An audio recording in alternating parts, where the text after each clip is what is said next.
ingin kelas ini seperti apa? Contohnya menjaga kebersihan atau coba siapa lagi yang tahu contohnya kesepakatan kelas? Apa Caca? Datang tepat waktu, tepat waktu. Apalagi nak kesepakatan kelasnya? Tidak makan dalam kelas. Tidak makan dalam kelas. Oke. Apalagi nak? Tidak bermain di dalam kelas. Apalagi nak? Tidak berkelahi. Tidak berkelahi. Tidak berkelahi. Baiklah, kalian sudah mengerti apa-apa saja kesepakatan kelas. Sekarang ibu mau bagikan kertas sticky note-nya. Nanti kalian tempel di dinding belakang. Terus kita buat kesepakatan apa saja yang sudah kita sepakati. Baiklah. Jeda. Kalian buat dua kertas sticky note. Yang satu ingin kelas yang seperti apa? Nanti kita akan buat ke keyakinan kelasnya. Yuk coba silakan ditulis. Silakan ditulis di kertas sticky note-nya. Yang nggak sudah dilem di ini kan Caca. Yuk.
Alhamdulillah, puji syukur kita panjatkan kehadiran Allah Subhanahu wa Ta'ala karena kita dapat berkumpul dalam acara ini di ruangan yang sederhana ini dalam acara penyampaian aksi nyata diseminasi budaya positif guru penggerak.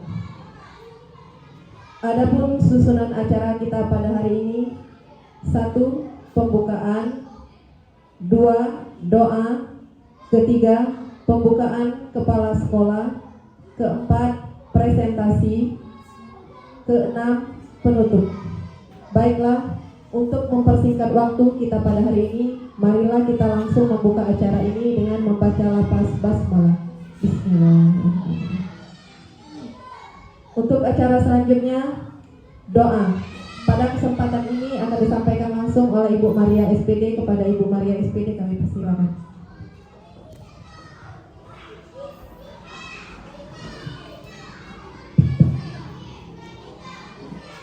Marilah kita sama-sama mengangkat kedua tangan untuk membacakan doa. A'udzubillahiminasyaitonirrajim. Bismillahirrahmanirrahim. Alhamdulillahirabbil alamin. Hamdan yu'affi ni'amahu wa yukafi mahidah. Ya Rabbana lakal hamdu kama yanbaghi li jalali wajhika wa li jalali. Allahumma shalli ala sayyidina Muhammad wa ala ali sayyidina Muhammad. Allahumma inna nas'aluka salamatan fid din wa afiyatan fil jasad wa ziyadatan fil ilmi wa barakatan fil rizqi wa taubatan qabla maut wa rahmatan inda maut wa maghfiratan ba'da maut. Allahumma hawwin 'alaina fi sakaratil maut wa najatan minan nar wa afwan ya hisab. Rabbana atina fid dunya hasanah wa fil akhirati hasanah wa qina azabannar. Walhamdulillahi rabbil alamin.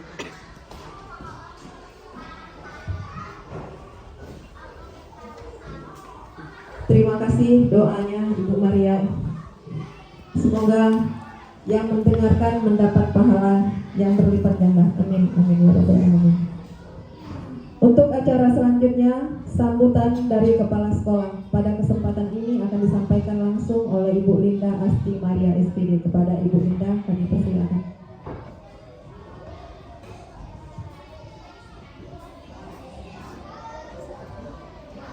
Bismillahirrahmanirrahim. Assalamualaikum warahmatullahi wabarakatuh. Yang terhormat Bapak-bapak, Ibu guru, serta staf TU yang sempat hadir pada kesempatan pagi hari ini, dan juga kepada guru penggerak yaitu Ibu Heriska yang saya banggakan. Assalamualaikum warahmatullahi wabarakatuh. Alhamdulillahirabbil alamin. Assalatu wassalamu ala anbiya wal mursalin wa ala alihi wa sahbihi ajmain. Amma ba'du.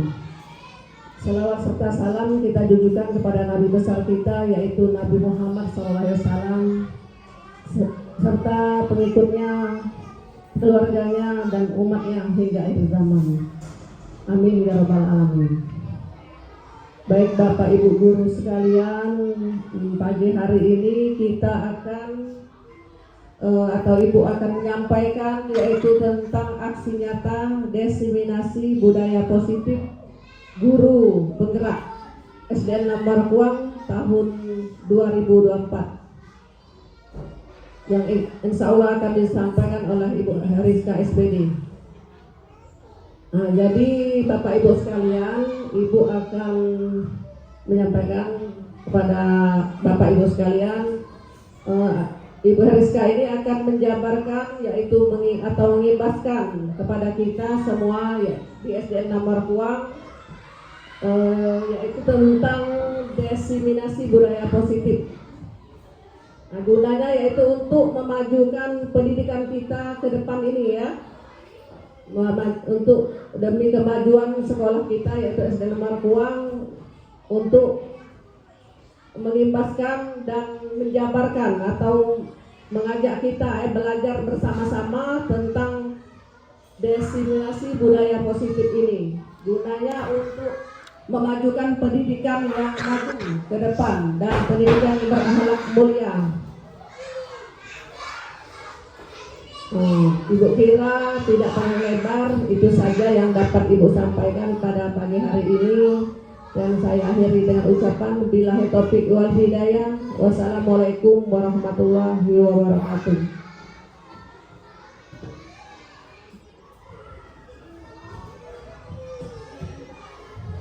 Terima kasih kepada Ibu Linda Asti Maria telah menyampaikan pengarahannya. Baik, untuk acara selanjutnya presentasi. Presentasi ini akan disampaikan langsung kepada calon guru penggeraknya, kepada Ibu Heriska. Kami persilakan.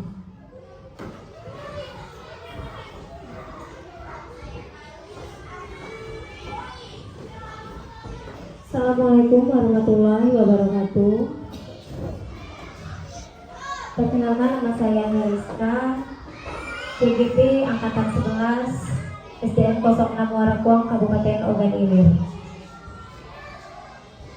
Puji dan syukur kita panjatkan kehadiran Allah Subhanahu wa Ta'ala, karena berkat rahmat dan hidayahnya lah kita dapat berkumpul di pagi hari ini dalam keadaan sehat walafiat. Salawat serta salam kita haturkan kepada junjungan kita Nabi besar Muhammad Sallallahu Alaihi Wasallam, sahabat, keluarga dan pengikutnya hingga zaman. Amin. Yang saya hormati Ibu Kepala Sekolah Ibu Linda Asti Maria, dan yang saya banggakan dan sekaligus saya hormati guru-guru dan staf SDN 06 Muarakuang. Baiklah, hari ini saya akan mengadakan pengintasan mengenai aksi nyata saya diseminasi budaya positif.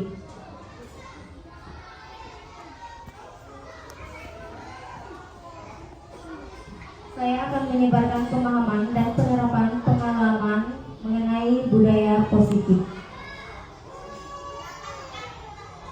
Konsep inti dari budaya positif terdiri dari perubahan paradigma belajar, disiplin positif, teori motivasi perilaku manusia, keyakinan kelas, hukum dan penghargaan, kebutuhan dasar manusia, posisi kontrol guru, dan segitiga restitusi. Baiklah, sebelumnya kita adakan ice breaking.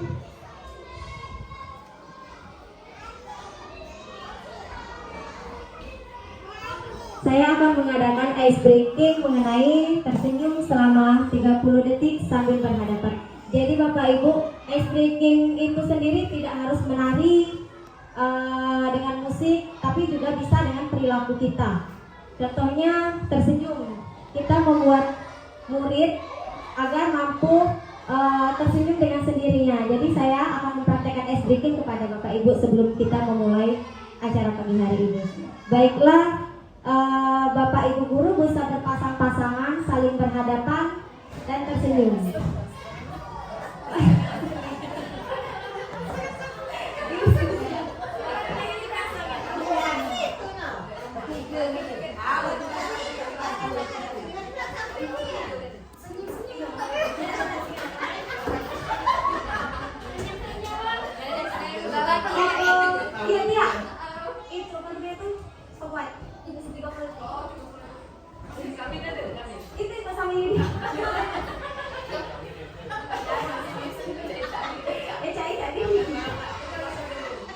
Baiklah Bapak Ibu, silakan bersama pasangannya masing-masing untuk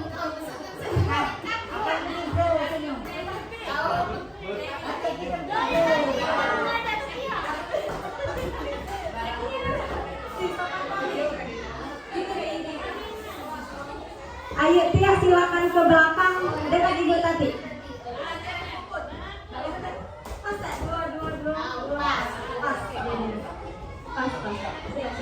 Satu, dua, tiga. Silakan berhadapan dan tersenyum Bapak Ibu.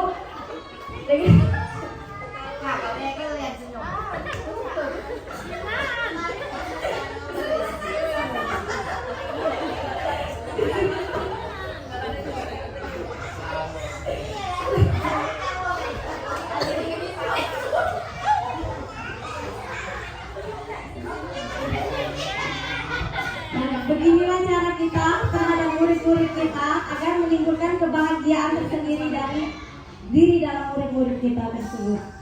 Saya kira sudah cukup. Ibu silakan fokus ke materi kita.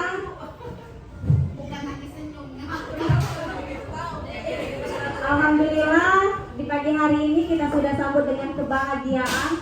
Langsung saja kita akan masuk ke materi pembelajaran dengan paradigma baru, yang dimana pembelajaran dengan paradigma baru merupakan pembelajaran yang dirancang berdasarkan prinsip pembelajaran berdiferensiasi, sehingga para peserta didik belajar sesuai kebutuhan berdasarkan tahap perkembangan sesuai teori psikologi modern untuk mewujudkan profil pelajar Pancasila. Pembelajaran berdiferensiasi tersendiri merupakan pembelajaran yang berfokus kepada murid. Saya ingin mengajukan pertanyaan, bagaimana dengan metode pembelajaran kita yang saat ini? Apakah berpihak kepada murid ataukah masih berpihak kepada guru? Yang dimana pembelajaran kita selama ini masih menggunakan metode ceramah atau guru yang aktif sedangkan murid yang hanya menonton. Nah, di sini saya ingin bertanya kepada Bapak Ibu, apakah kita SDN 06 masih menggunakan berpihak kepada murid atau sudah berpihak kepada guru? Bagaimana Bapak Ibu?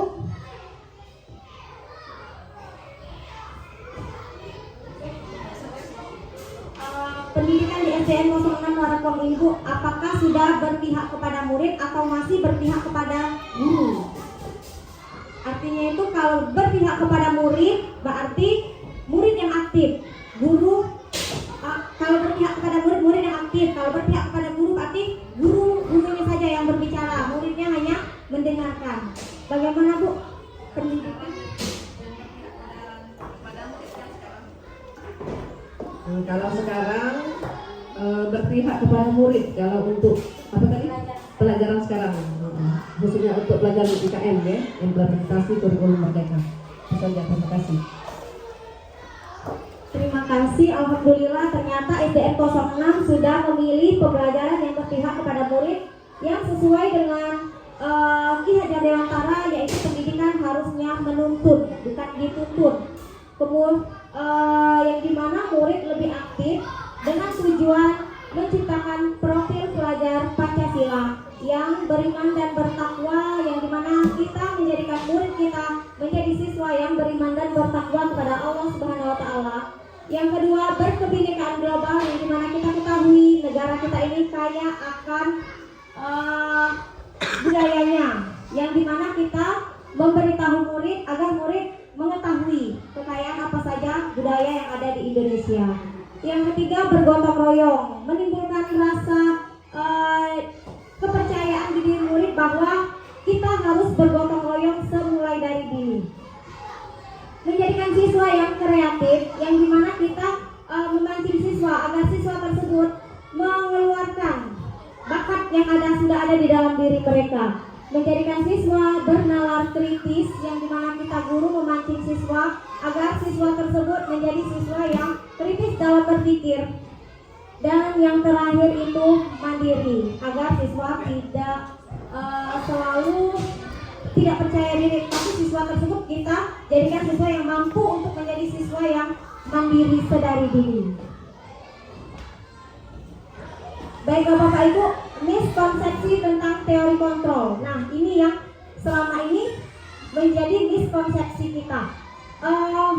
Terutama untuk saya sendiri di sini. Saya selama ini masih menggunakan ilusi guru mengkontrol murid, ilusi bahwa penguatan positif, efektif dan bermanfaat. Saya menjadikan setiap yang saya katakan kepada murid, oh ini sudah benar. Dan ternyata setelah saya mempelajari budaya positif ini, ternyata itu masih miskonsepsi, belum benar seutuhnya. Ilusi bahwa kritik dan membuat rasa bersalah mampu menguatkan karakter. Selama ini saya menerapkan, jika saya mengkritik murid-murid saya yakin esoknya dia tidak akan mengulangi lagi. Ternyata itu miskonsepsi. Dan yang terakhir, ilusi bahwa orang dewasa berhak memaksa. Karena saya seorang guru, saya memaksa murid saya, kamu harus bisa pelajaran ini, kamu harus mampu mengerjakan ini. Mada, dak pisau ya kayak itu nah, kalau bahasa Palembangnya. Nah, ternyata itu miskonsepsi. Di sini mengubah paradigma 5 stimulus respon ke pendekatan teori kontrol. Di stimulus respon, kita mencoba mengubah orang agar berpandangan sama dengan kita. Membuat murid itu, memaksa murid agar berpandangan sama dengan kita. Ternyata itu miskonsepsi, masih stimulus respon. Dengan teori kontrolnya, seharusnya kita berusaha memahami pandangan orang lain tentang dunia, lebih memancing siswa agar siswa tersebut bernalar kritis. Kita hanya berusaha memahami, oh ternyata siswa ini maunya ini, tidak dengan memaksa merubah siswa tersebut sesuai dengan pandangan kita. Perilaku buruk dilihat sebagai suatu kesalahan. Di sini mungkin saya pribadi pernah mendapatkan pengalaman saya menjudge murid tersebut buruk karena dia melakukan kesalahan. Ternyata perilaku murid tersebut mempunyai tujuan. Mungkin murid tersebut mempunyai alasan kenapa dia seperti itu. Mungkin karena faktor internal dan eksternal tersebut. Yang ketiga, orang lain bisa mengontrol saya. Nah, dan hanya Anda yang bisa mengontrol diri Anda. Ternyata bukan orang lain yang bisa mengontrol murid tersebut, tetapi dari murid tersebut yang bisa mengontrol diri murid tersebut. Pemaksaan ada pada saat bujukan yang gagal. Kemudian menjadi kolaborasi konsensus menciptakan pilihan-pilihan baru. Jadi jika kita memaksa murid kita, oh besok nak jangan lagi terlambat. Nah kemudian bujukan itu gagal. Nah setelah itu kita harus mencoba mengkolaborasi pilihan-pilihan dengan murid tersebut. Yang terakhir, model berpikir menang atau kalah menjadi model berpikir menang-menang. Jadi kita memotivasi siswa kita jangan berpikiran overthinking, harus berpikiran menang. Bisa, kamu bisa nak. Nah, guru haruslah mampu memotivasi murid tersebut. Baiklah, di sini saya ingin bertanya mengenai disiplin positif. Apa pandangan Bapak Ibu mengenai disiplin positif tersebut? Ada yang tahu disiplin? Oh baiklah, Ibu Tati Katijah.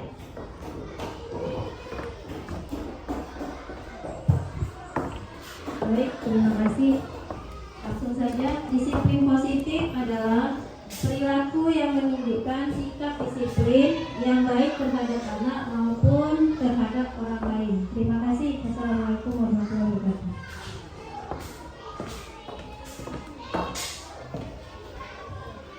Baik Ibu Bapak, mohon tepuk tangannya. Benar sekali. Ada lagi? Baiklah, Pak Yudi. Oke, baiklah. Untuk disiplin positif menurut saya itu adalah penerapan yang baik atau pembiasaan yang baik. Baik, Pak Arki, disiplin positif itu merupakan kebiasaan yang baik. Mohon tepuk tangannya Bapak Ibu. Dan yang terakhir, Ibu Estia, boleh. Terima kasih. Saya mencoba menambahkan dari pengertian disiplin positif dari rekan-rekan guru tadi. Disiplin positif adalah suatu pendekatan yang baik yang kita rasakan kepada peserta didik. Hanya itu saja tambahan dari saya, Ibu. Terima kasih. Baiklah Bapak Ibu, mohon tepuk tangannya. Berarti guru-guru kita sendiri telah memahami mengenai disiplin positif tersebut. Mungkin kita juga telah menjalankan disiplin positif tersebut. Contohnya sedari pagi membiasakan salam, senyum, sapa, membiasakan murid-murid kita membersihkan kelas sebelum masuk. Itu sudah merupakan budaya disiplin positif. Disiplin positif merupakan suatu cara penerapan disiplin yang mengajarkan anak bertanggung jawab dan menumbuhkan kesadaran diri berdasarkan nilai kebajikan atau nilai yang disepakati bersama. Jadi disiplin positif tersendiri yaitu tugas kita sebagai guru menanamkan kepada diri siswa kita agar mereka mengetahui nilai-nilai apa saja agar menjadikan mereka siswa yang disiplin. Disiplin positif tersebut lebih ke arah disiplin diri yang dapat mengontrol diri dalam melakukan segala hal. Kita tanamkan ke murid kita agar murid kita bisa mengontrol dirinya sendiri tanpa harus kita beritahu, nak setiap pagi itu harus piket. Biarkan dia motivasi kepada murid tersebut. Disiplin positif diri dapat membuat murid memahami dan menyadari berdasarkan motivasi internal, bukan akibat paksaan, pujian, atau hukuman. Internal sendiri di sini adalah motivasi yang keluar dari dalam diri mereka sendiri, kemauan dari mereka sendiri, bukan karena kalau enggak tiket besok kamu dihukum. Itu biasanya kalau dari paksaan seperti itu, murid tersebut akan kembali lagi menjadi murid yang tidak disiplin. Baiklah, selanjutnya motivasi perilaku manusia. 3 motivasi perilaku manusia. Gambar pertama itu untuk menghindari ketidaknyamanan atau hukuman. Jadi murid tersebut hanya takut karena akan mendapatkan hukuman. Yang kedua, untuk mendapatkan imbalan atau penghargaan. Misalnya, nak, rajin belajar ya. Kalian kalau ranking 1, ibu kasih kado. Jadi seolah dia itu atas imbalan. Itu yang dimaksud dari eksternal. Nah, yang nomor 3 ini Bapak Ibu yang ingin saya lakukan untuk menjadi orang yang mereka inginkan dan menghargai diri sendiri dengan nilai-nilai yang mereka percaya. Jadi mereka itu belajar dari diri mereka sendiri. Kita hanya memotivasi dan menuntun siswa tersebut yang tertanam di dirinya bahwa harus menjadi siswa yang disiplin. Keyakinan kelas. Nah, di sini sebelum kita masuk materi disiplin tadi, di sini kita sebagai guru terutama saya membuat keyakinan kelas kepada siswa karena itu awal dari kedisiplinan tersebut. Jadi jika kita memberikan keyakinan kelas kepada siswa-siswa tersebut merasa lebih bertanggung jawab. Jadi di sini guru berperan dalam mewujudkan terbentuknya keyakinan kelas dengan adanya kesepakatan antara guru dan murid. Jadi jika murid tersebut melanggar, murid tersebut ingat, oh iya kemarin saya membuat kesepakatan kelas. Keyakinan kelas berupa pernyataan-pernyataan universal yang mudah diingat dan dipahami, harus diterapkan di lingkungan sekolah. Contohnya, tidak membuang sampah sembarangan. Nah, jadi murid tersebut ingat bahwa dia tidak akan membuang sampah sembarangan yang memang dari dirinya, bukan karena kita tetapkan aturan. Makanya di sini saya dan murid saya membuat disiplin positif tersebut melalui keyakinan kelas. Gambar pertama, saya berdiskusi mengenai keyakinan kelas, apa itu keyakinan kelas. Kemudian menempel keyakinan tersebut, ingin kelas yang seperti apa. Kemudian keyakinan kelas tersebut saya tempelkan di dinding dan dirumuskan untuk menjadi sebuah keyakinan. Di sini saya mempunyai 7 keyakinan kelas, yaitu bersama menjaga kebersihan kelas, tidak malas di kelas, masuk tepat waktu, tidak berkelahi, sopan santun,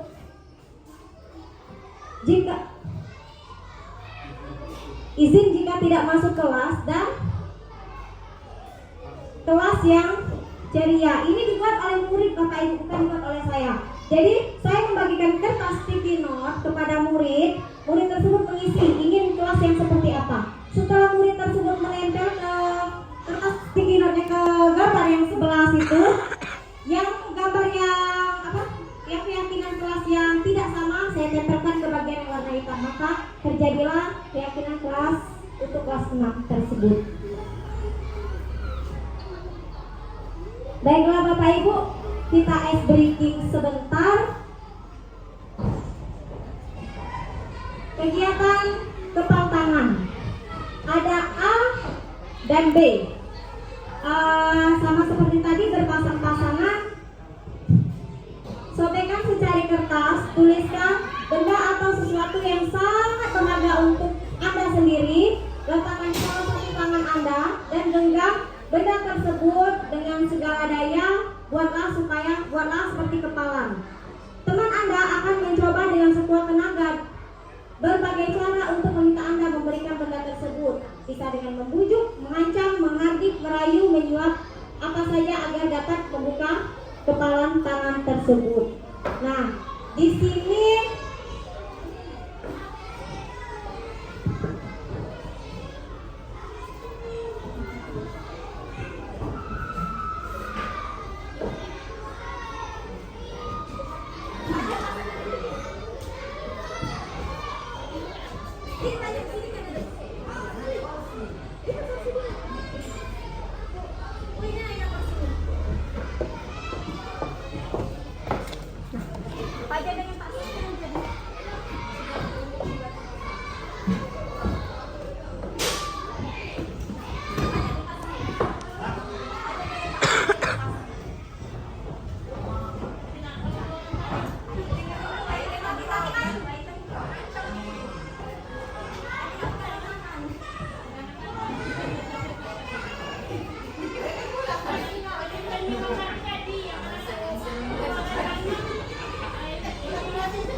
Sangat berharga.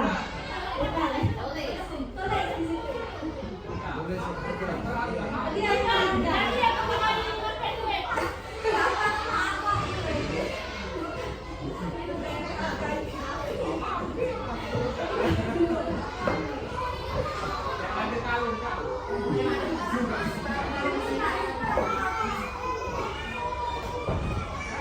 Silakan Bapak Ibu tulis benda berharga yang Bapak Ibu punya.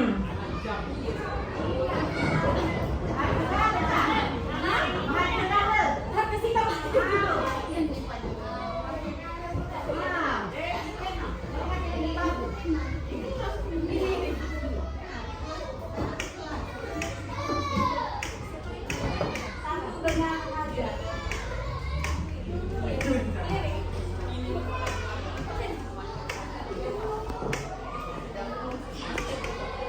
Silakan Bapak Ibu.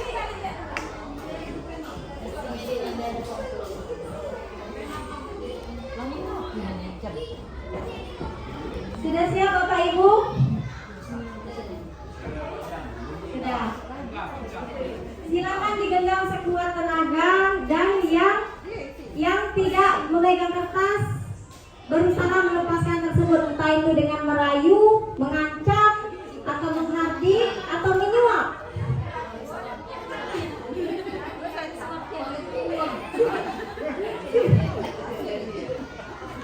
Silakan Bapak Ibu paksa dengan tersebut.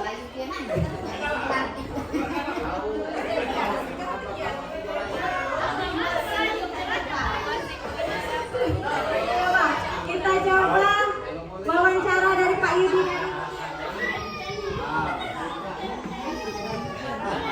Pak Yudi, jika Pak Yudi lihat, bentar baik.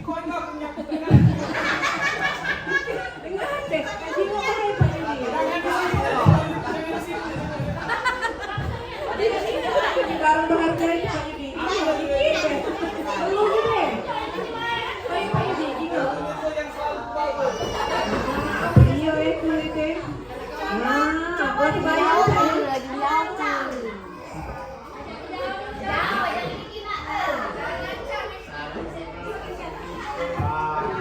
Tadi dengan cara membujuk, ini dengan cara mengancam. Coba kita praktekkan, coba Irfan dan mengancam.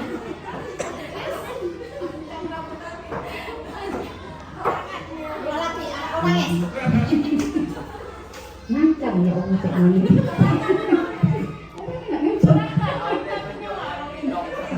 Ayo lagi. Minta kertasnya. Nah, kita pancang kayak gitu. Ayo minta kertasnya. Orang nggak minta. Jangan sampai yang dimaksud.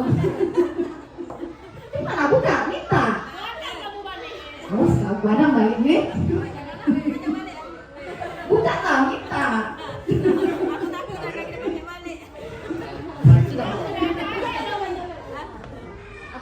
Oh, makasih.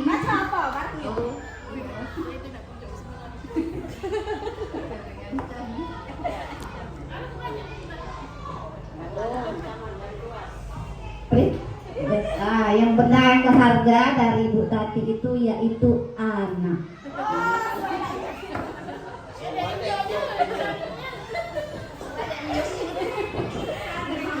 Berarti jika mengancam istilahnya pemaksaan dari terpaksa. Kemudian yang terhad menyuap. Nah, menyuap kita coba. Ini coba suapin.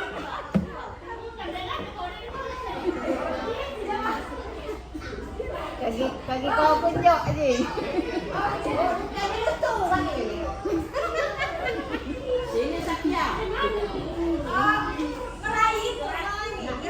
Menyuap.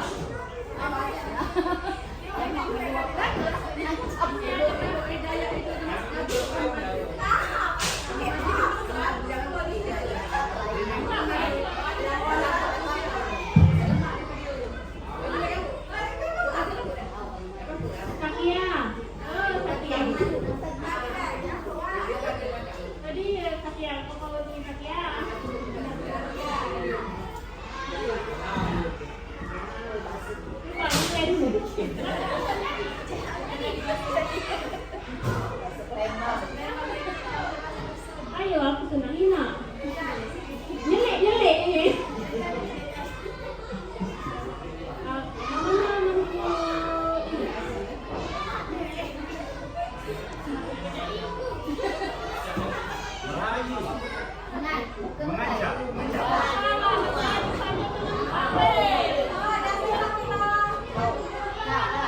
Kita coba Pak John dengan Pak Sarah. Coba tepuk tangan dulu. Siapa yang pakai kotak? Oh, Pak Rel. Nah, Pak Rel. Kita suap dulu Pak John. Kita suap Pak John.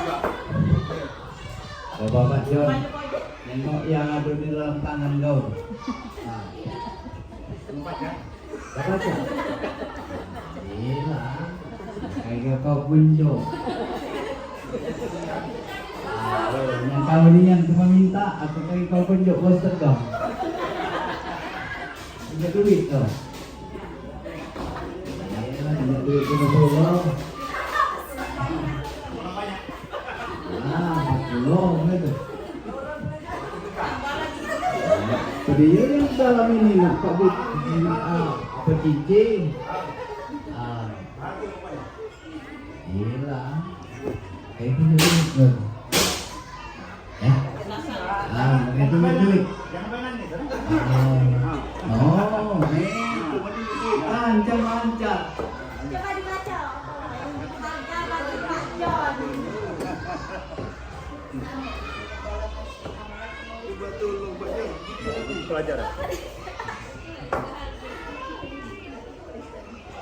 Oh, betul, bagus nih ya. Ternyata buku pelajaran. Buku pelajaran. Terima kasih Pak John ya.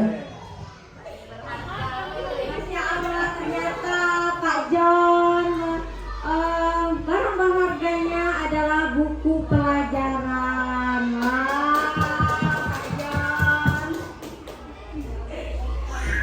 Pelajaran PJOK Pak John.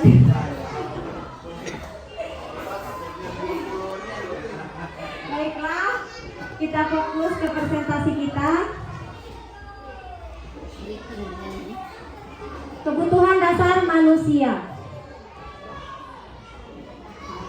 Jadi, ketika seorang murid melakukan suatu perbuatan yang bertentangan dengan nilai kebajikan atau melanggar, sebenarnya dikarenakan mereka itu gagal dalam memenuhi kebutuhan dasar mereka. Jadi, seperti tidak hanya murid, kita sendiri juga, seandainya saya melakukan suatu kesalahan, mungkin emosi di kelas atau di sekolah, mungkin ada kebutuhan dasar saya yang tidak terpenuhi. Seperti contohnya, satu, bertahan hidup, kedua, kasih sayang dan rasa diterima, ketiga, penguasaan, keempat, kebebasan, dan yang kelima, kesenangan. Di sini saya menggunakan studi kasus. Saya sebagai wali kelas 6 sedang bingung menghadapi ulah siswa saya bernama Sazia, karena Sazia ini sering mengejek temannya yang mendapatkan nilai buruk. Dan baru-baru ini Sazia mengejek temannya yang bernama Reza, karena Reza mendapatkan nilai 60, sedangkan Sazia mendapatkan nilai 90. Jika Anda menghadapi situasi seperti saya, apa yang Anda lakukan menurut Anda kira-kira apa alasan Sazia melakukan hal tersebut?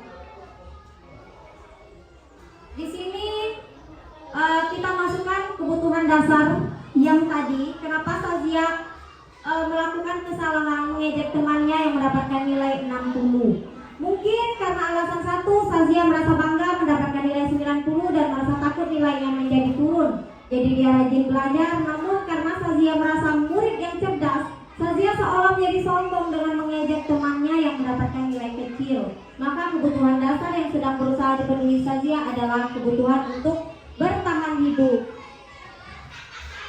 Dengan alasan kedua, mungkin karena dia merasa senang ketika temannya memperhatikan dia. Temannya melaporkan tindakannya itu ke guru dan memberitahu orang tuanya, sehingga orang tuanya jadi memperhatikan dia. Maka kebutuhan dasar yang sedang dipenuhi Sazia adalah akan kasih sayang dan rasa diterima. Jadi Sazia melakukan kesalahan tersebut agar mendapat perhatian dari guru, teman, dan murid. Alasan yang ketiga mungkin karena Sazia mendapatkan nilai jauh, Reza mendapatkan nilai jauh di bawah Sazia. Jadi Sazia merasa sombong karena mampu mengerjakan soal tersebut dan mengejek Reza. Maka Sazia memenuhi kebutuhan dasar kekuasaan. Yang keempat, mungkin karena dia merasa nilainya selama ini kecil, kemudian mendapatkan nilai besar. Jadi merasa mampu mengejek temannya yang mendapatkan nilai kecil. Jadi Sazia sedang memenuhi kebutuhan kebebasan. Yang terakhir, karena ia melakukannya karena iseng dan ingin menikmati ekspresi wajah teman-teman yang kesal karena mendapatkan nilai kecil. Menurut dia, ekspresi teman-temannya itu lucu. Maka Sazia berusaha memenuhi kebutuhan kesenangan. Itulah tadi kebutuhan dasar manusia. Berarti siswa tersebut melakukan kesalahan karena mempunyai alasan. Di sini saya menggunakan posisi kontrol restitusi dalam menyelesaikan kasus Sazia tersebut. Yang dimana posisi kontrol restitusi itu adalah penghukum, pembuat merasa bersalah, teman, pemantau, dan manajer. Kalau penghukum berarti kita menghukum murid kita. Kedua, pembuat orang merasa bersalah, jadi kita membuat siswa tersebut sangat merasa bersalah akan kelakuannya. Yang ketiga, guru di posisi menjadi teman yang akrab dengan muridnya. Yang keempat, memonitor, guru mengawasi tingkah laku siswa yang melakukan kesalahan. Dan yang kelima, yang posisi yang akan saya terapkan di kelas yaitu posisi manajer. Posisi manajer adalah mentor di mana guru berbuat sesuatu bersama dengan murid, mempersilahkan murid bertanggung jawab atas perilakunya, mendukung murid agar dapat menemukan solusi atas permasalahannya sendiri. Jadi jika murid kita melakukan kesalahan, biarlah murid yang merasa bersalah dengan cara kita menggunakan teori kontrol tersebut. Jadi di sini ada 5 posisi kontrol. Di sebelah sana itu guru berbuat. Jadi posisi kontrol penghukum, menghardik, menunjuk-nunjuk dan menyakiti murid tersebut. Kemudian berkata, kalau kamu tidak melakukannya, awas ya, rasok besok. Nah, itu sebagai penghukum, memberontak, menyalahkan orang lain atau berbohong. Hasilnya murid tersebut jika kita ancam, dia akan memberontak, marah, dan kemungkinan besar dia berbohong. Kaitannya dengan dunia berkualitas adalah murid meletakkan guru di luar dunia berkualitas. Jadi murid tersebut seperti meremehkan kita karena kita biasa marah-marah dengannya. Paling-paling dihukum. Biarkan saja, paling lagi marah lagi. Besok dia ngulangi kesalahan lagi, kebala lagi, ribut lagi. Nah, kemudian kalau kita menerapkan pembuat rasa bersalah, misalnya kita berceramah kepada murid tersebut mengatakan, "Nak, seharusnya kamu tidak nakal. Jangan membuat kecewa ibu. Ibu sangat kecewa dengan perilaku kamu." Jadi hasilnya murid akan menyembunyikan sesuatu atau tidak mengakui dan mungkin saja murid bisa berbohong. Nah, murid paling berkata, "Maaf Bu," atau "Maaf Bu, memang salah saya." Kemudian melakukan lagi kesalahan tersebut. Di sini jika kita menggunakan teori kontrol sebagai teman, membuat alasan-alasan untuk muridnya.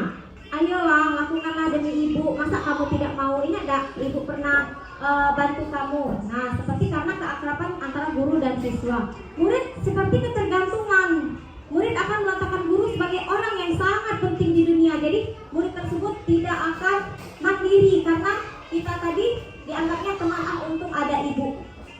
Jadi untuk pemantau, menghitung dan mengukur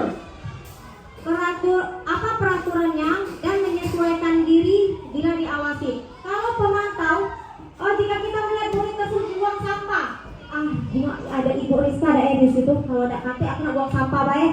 Nah, kalau kita menggunakan teori kontrol memantau, murid hanya akan membuang sampah atau mendisiplinkan diri hanya karena kita pantau. Nah, di sini saya ingin menjadi manajer, mengajukan pertanyaan-pertanyaan. Apa yang kita yakini, apa yang bisa kau kerjakan untuk memperbaiki masalah ini, menjadikan murid tersebut pribadi yang kuat dan meletakkan dirinya sebagai individu yang positif dalam dunia yang berkualitas. Yang dimana bagaimana caranya saya bisa memperbaiki keadaan dengan cara mengevaluasi diri, bagaimana cara memperbaiki diri. Jadi kita kalau menggunakan manajer ini, guru lebih bertanya kepada siswa, siswa ingin seperti apa, kenapa melakukan hal tersebut, lebih mendalami seperti guru BK kayak itulah. Posisi kontrol restitusi di antara kelima posisi kontrol tersebut, sebaiknya seorang guru menggunakan posisi kontrol manajer. Manajer adalah guru dapat berbuat sesuatu bersama murid, mempersilahkan murid bertanggung jawab dan mendukung murid agar dapat menemukan solusi. Selain itu, posisi manajer juga mengacu pada restitusi yang dapat menjadikan murid sebagai manajer bagi dirinya sendiri sehingga dapat tercipta identitas positif pada murid tersebut. Segitiga restitusi. Segitiga restitusi tersebut terbagi menjadi 3. Menstabilkan identitas dilakukan berdasarkan prinsip bahwa membuat kesalahan adalah bagian dari proses pembelajaran yang nantinya akan menggeser identitas gagal ke arah sukses. Dengan cara berbuat salah satu hal yang manusiawi, tidak ada manusia memberitahu ke murid, nah tidak ada manusia yang sempurna. Setiap orang pasti melakukan kesalahan dan kita membuatnya tertarik menyelesaikan permasalahan tersebut. Yang kedua, validasi tindakan yang salah. Validasi tindakan salah kamu pasti punya alasan mengapa kamu melakukan hal tersebut. Apa yang penting bagi kamu, atau kamu boleh tetap berusaha sikap seperti itu, tapi tambahkan sikap yang lain, yang baru, yang lebih baik. Maukah kamu belajar cara baru untuk mendapatkan sesuatu? Kita tawarkan ke murid kita ingin sesuatu yang seperti apa agar dia mau berubah. Dan yang terakhir, menanyakan keyakinan. Apa nilai yang kita percaya di sekolah kita, nilai-nilai apa yang kita sepakati, kelas ideal itu seperti apa, dan kamu ingin menjadi anak yang seperti apa yang kamu rasakan, nah, atau ketika kamu melakukan itu, kamu menjadi orang yang seperti apa. Itulah contoh dari segitiga restitusi, dan ini video dari saya telah melakukan segitiga restitusi tersebut.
tadi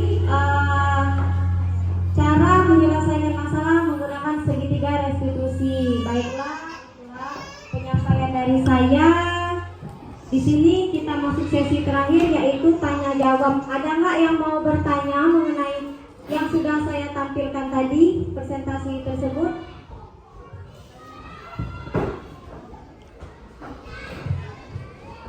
Assalamualaikum warahmatullahi wabarakatuh. Di sini saya akan bertanya, kira-kira bagaimana cara menerapkan pendidikan yang berfokus kepada murid? Sebelumnya terima kasih. Baiklah, terima kasih.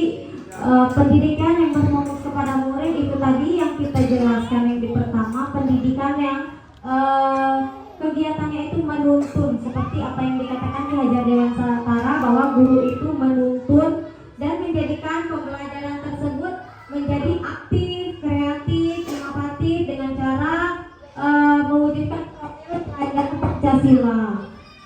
Baiklah, bagaimana jawabannya? Apakah sudah mengerti, Bu? Insya Allah sudah mengerti. Terima kasih. Baiklah, pertanyaan kedua, ada yang mau bertanya? Saya bertanya bagaimana agar siswa menjadi disiplin. Baiklah, Bapak Ibu, adakah yang bisa menjawab pertanyaan Ibu Yana? Bagaimana cara menjadi siswa yang disiplin? Baiklah, Ibu Tia. Terima kasih kepada Ibu Heriska. Di sini saya mencoba menjelaskan sedikit mengenai pertanyaan dari Ibu Wardiana tadi, bagaimana cara menerapkan disiplin kepada siswa. Berdasarkan yang saya ketahui, cara menerapkan disiplin kepada siswa, yang pertama datang tepat waktu, kedua mengenakan seragam sesuai ketentuan, ketiga mengikuti upacara dengan hikmah, membayar iuran sesuai kesepakatan, dan membuang sampah pada tempatnya. Hanya itu saja, Ibu. Terima kasih. Bagaimana Ibu Wardiana?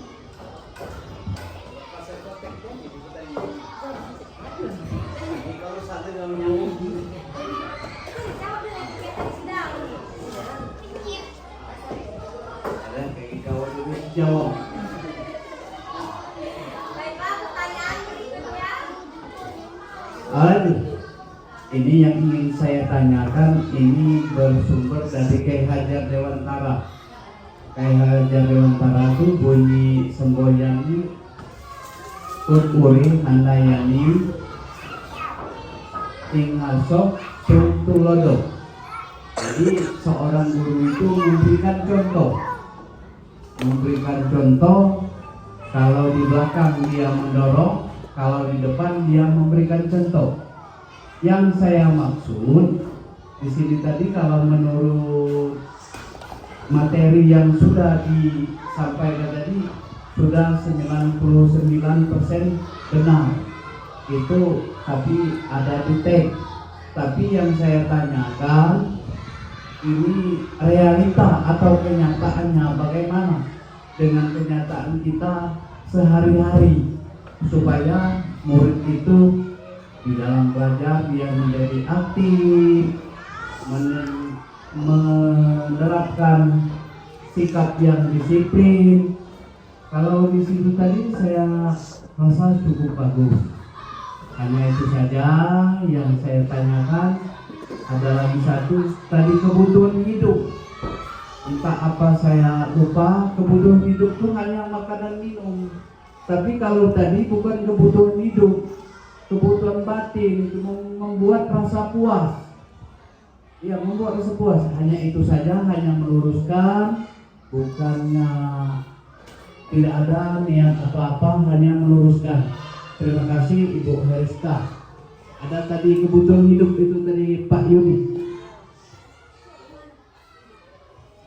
Baiklah, terima kasih untuk Pak Sahril, pertanyaan yang sangat bagus sekali Pak Sahril, dan kebetulan itu sedang saya jalani, yang dimana sebelum saya menjadi CGP, saya jauh sekali dari tuntutan Ki Hajar Dewantara tersebut. Nah, setelah saya mengikuti CGP ini, hati saya lebih terbuka dan saya ingin belajar bagaimana cara guru menuntun murid yang seperti Tut Wuri Handayani di belakang mendorong dan di depan menjadi contoh. Itu sedang saya upayakan dengan cara menjadikan murid-murid saya berprofil pelajar Pancasila dan menjadi lebih aktif, kreatif dengan cara menjadikan pendidikan yang berpihak kepada murid. Jadi di sini saya berusaha mengontrol murid saya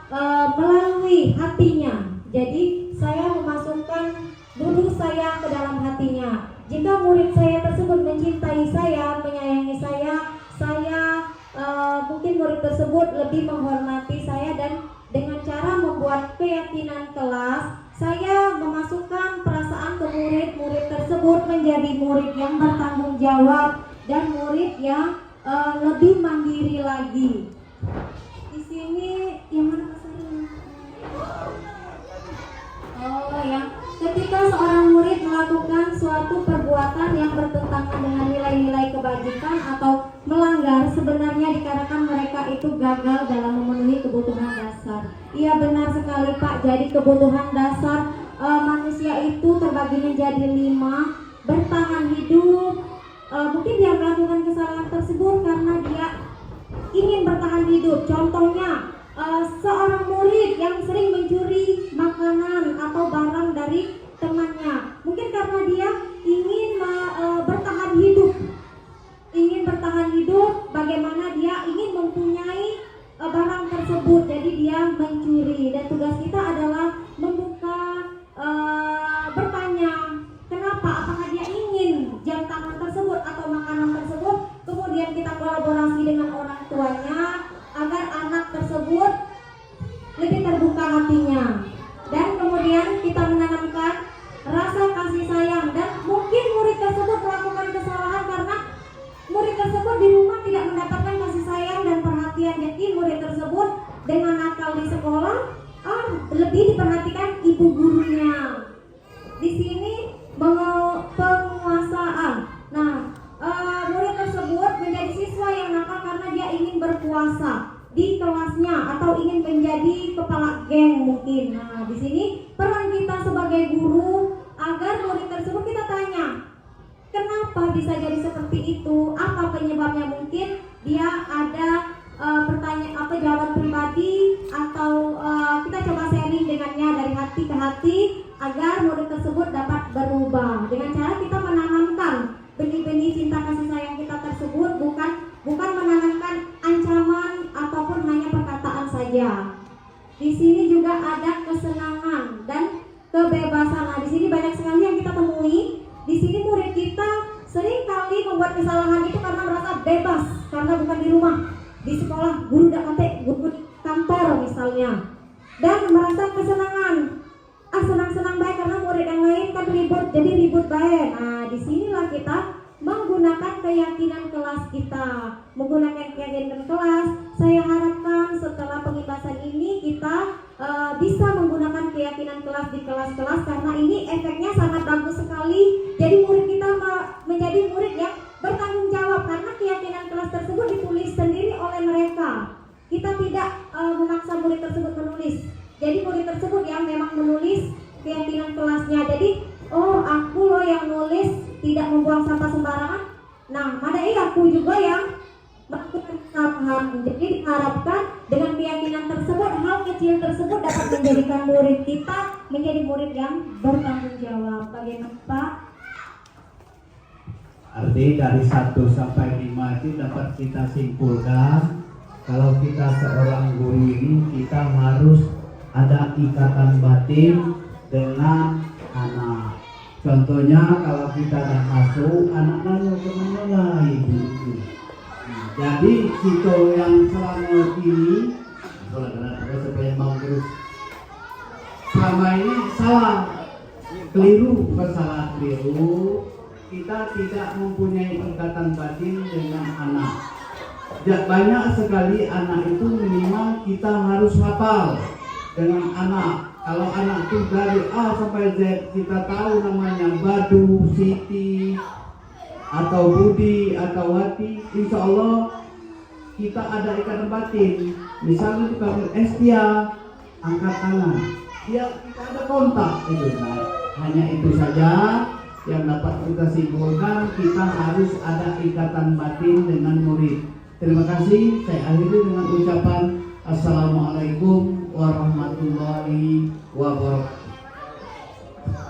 Waalaikumsalam. Baiklah Bapak Ibu, semoga materi yang saya sampaikan ini menjadi manfaat untuk kita dan menjadikan sekolah kita, terutama SDN 06 Warkuang, menjadi sekolah yang lebih maju lagi. Akhirul kalam, wassalamualaikum warahmatullahi wabarakatuh.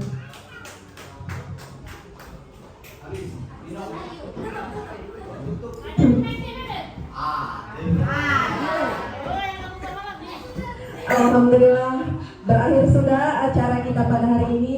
Semoga ilmu yang kita dapatkan pada hari ini bermanfaat bagi kita semua dan bisa diterapkan di kegiatan pembelajaran kita, di kegiatan pembelajaran sehari-hari.